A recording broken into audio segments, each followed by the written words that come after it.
ودرلم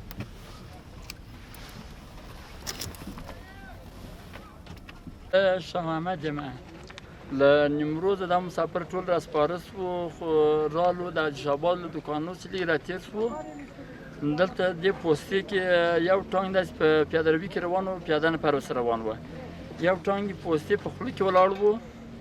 د پوستې په خوله کې چې ولاړ و دې دلته ټیلر تېرېدی چې ټیلر تېر سو د موټروان شیشه مخې ته تېره سوه زه تر دغو زخمیانو یوه شیشه شاته ومه چې د ټیلر تېر سو د موټروان شیشه مخې ته تېره سوه دلته له ټانګه پیرونه وسوه نفر پکې زخمیانو شهیدان کړه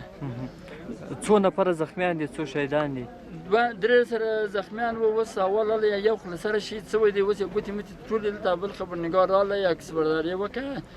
ګوتې دلته پرتې وې نو یو خو شهید شوی دی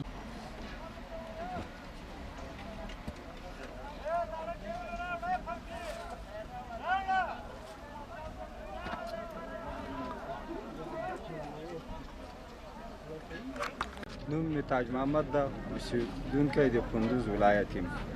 دغه کس چې شهید سو دا له موږ سره له بندر بوشیر له ایران له خاورې را روانو یو ځای پرون سهار شپږ نیمې بجې له نیمروز حرکت وکړه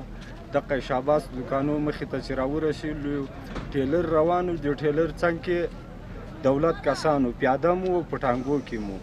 مونږ ترې راتېر سو بس په مونږ یې ناحقه ډزې وکړلې د مونږ یو ملګری شهید کړ او 3 دانې زخمیان کړ خپل د بچیانو نفقې له خاطره تللی و مونږ سره یو ځای له بندر بوشیره حرکت وکړ او په دغه لاره کې شهید سو کور به مې انشاءالله ته خبر نه وي کور به ورته وایي چې دی به راسي په تمه به یې هغه شهید سو بدبخت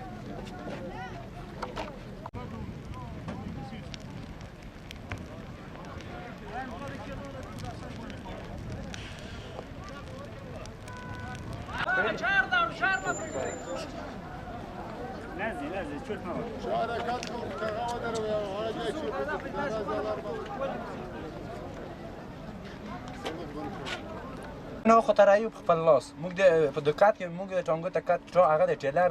راځي په مانس په خپل لاس را باندې راځي ذات زیات راته وای د مانه منجه غلام احمد د مچ عبدالي نماینده د غزنی مسؤل نو کله چې موټر د موږ د هرات را روان دی شاباز د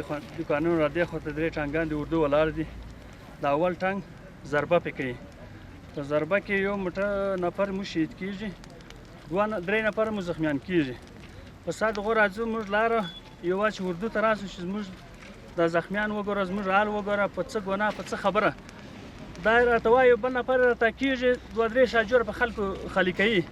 دا د موږ حال دی دا د موږ